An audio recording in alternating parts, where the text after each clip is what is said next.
We promote healthy aging, strong families, and a connected community is our mission at Kafasi. And so we address every area of the household, we like to say, from the beginning of life all the way to aging of life. The one that most resonates and that one that most people in Kenosha area are familiar with is our Meals on Wheels program, where we have an opportunity to serve over 500 meals per day to individuals, senior citizens, isolated at home, homebound, or aging in place. Someone told me one time, and it always resonated with me, things you do for yourself are gone where you're gone, but things you do for others will remain as your everlasting legacy, right? As an African-American male, as a man of God, a man of faith, I'm trying to leave a legacy for people to follow, for my kids to see me so they can carry this torch on a servanthood. I love mentorship, love giving back. As a young kid, I had a lot of mentors in my life who poured into me.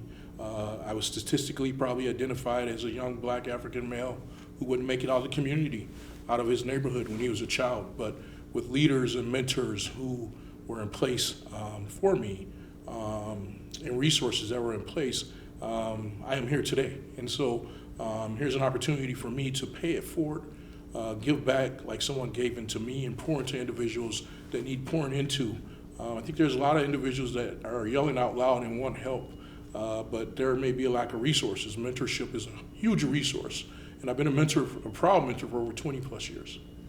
I think a lot of what we struggle with in our society today is a lack of understanding of one another, right? And so when you talk about DEI, it was a big promotion on DEI initiatives and everything else, and it seems to be dimming down a little bit. It's not as loud as it used to be. As a matter of fact, some government agencies are taking it out of programs. Some organizations are taking it out of programs.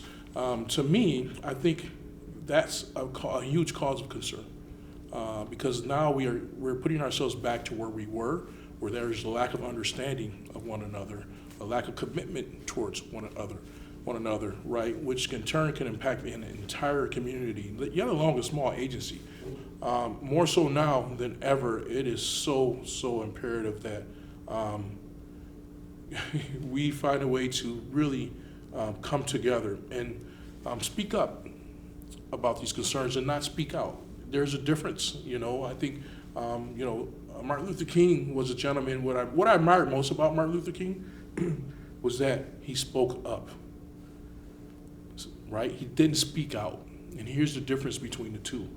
When you speak up, you have a purpose behind it, right? When you speak out, sometimes you lose the purpose. You really don't understand why you're speaking out. You're speaking out, you're reacting to, as opposed to Martin Luther King spoke up. He had a purpose, right? He had a vision. He had a dream, right? And this is what we all need to sort of set our mindsets to in 2024, is that how can we collectively come together, right, and speak up with a purpose.